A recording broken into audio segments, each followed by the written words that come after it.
قطعت الحبحبة نصين واكلت جزء. بعدين جاء في بالي اقول لكم القصة اللي صارت لي في صربيا بسبة هذا البطيخ في البيوت المحمية. لكن خلينا اول شيء اطفي على النار. ما كان في بالي اسوي فيديو اليوم، لكن بما انه جات القصة في بالي وتذكرتها قلت اسوي براد الشاي هذا واحكيكم عنها، تتعلموا ونتعلم مع بعض من حياتي والاربع سنين اللي قضيتها في اوروبا. ونبدأ القصة. اول شيء ناخد مغرف قوي، تاني شيء ناخد صحن معانا هنا ونحطه هنا، ونجيب الجزء الصغير هذا بلاش من الجزء الكبير. دقيقة نغطي الشاهي، نجيب الجزء الصغير ونبدأ نصور لكم ونقول لكم.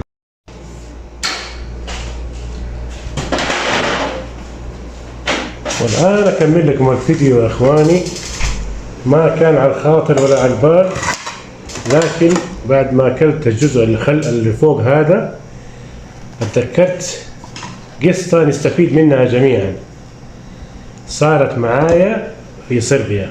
كنا نخش على البيوت المحمية في صربيا. طبعا هم يساووا البطيخ ويزرعوا البطيخ في بيوت محمية، ما يطلع عندهم بسبب الأجواء الباردة. وصارت لي قصة من القصص العجيبة الغريبة في صربيا، في أوروبا عموما يعني. بعد ما عدينا صوفيا ورحنا على الحدود وبدينا نجتاز الحدود الصربية البلغارية، جريوا ورانا الجنود، امسك لا تمسك، اللي مسكوه مسكوه واللي شرد شرد. انا من ضمن الناس اللي يعني كان حظه انه يشرد ويعبر الحمد لله، لكن اصحابي كلهم اللي اتمسك واللي ايش ضاع في الغابة.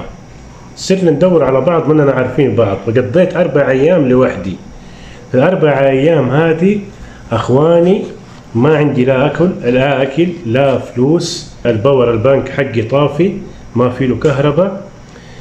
فكنت ايش اساوي؟ اخش على البيوت المحمية اكل واخذ بشيء بسيط، ربي يسامحني يعني.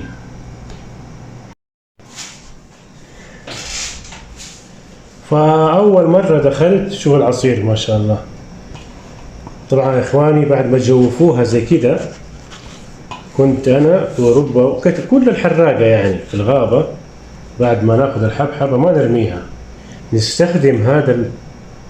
نستخدمها على اساس انه تكون صحن مغرف، نحط الشوربة ناكلها من هنا، انه ما عندك وقتها لا صحون ولا.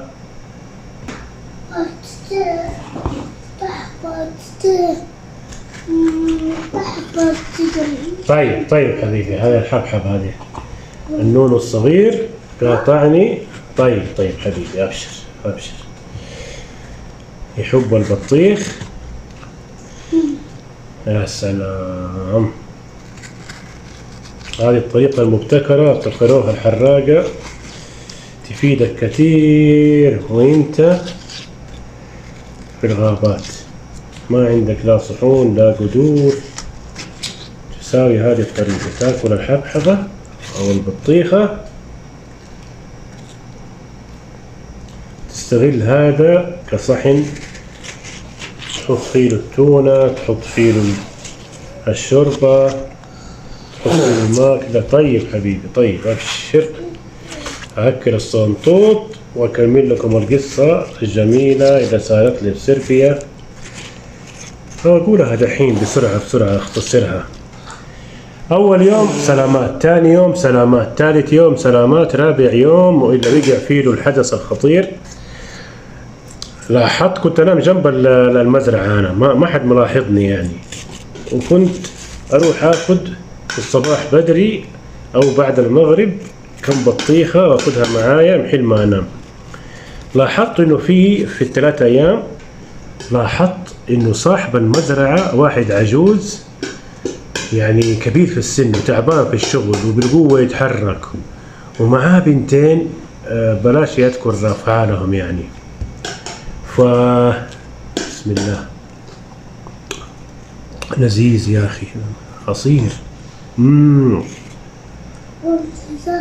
فقلت لنفسي وحدثت نفسي ونصحت نفسي ووقفت وقفه مع نفسي، قلت يا ولد روح اعرض عليه. طيب حبيبي، خد يلا، اجيب لك صحن صغير ولا تاكل زي كده ولا؟ واحد اجيب لك صحن صغير.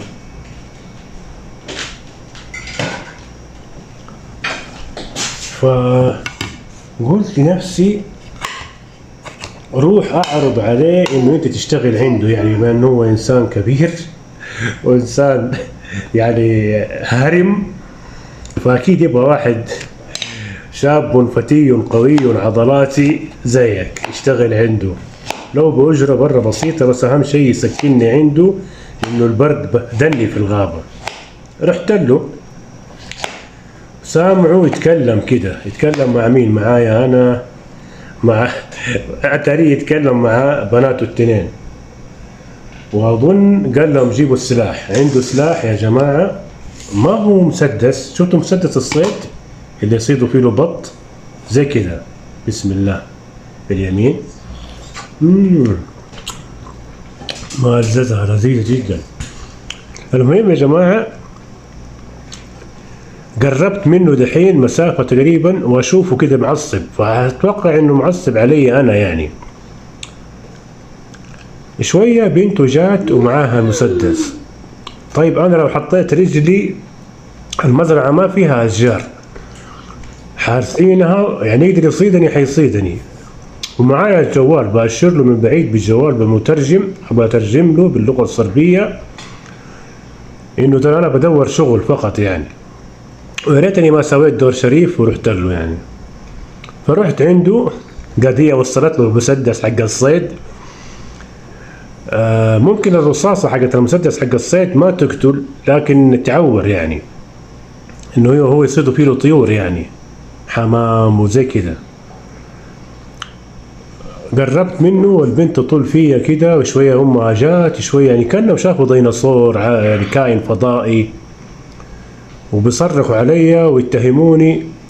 اديت البنت الصغيرة فيهم عمرها يمكن 20 سنة شباب، قلت لها انا ببحث عن عمل تشغلوني عندكم لو بأجرة بسيطة، انا احتاج بس اني انام، انه انا بنام في الغابة وتعبان وجسمي صار يعورني هي سكتت وتكلمت معاهم.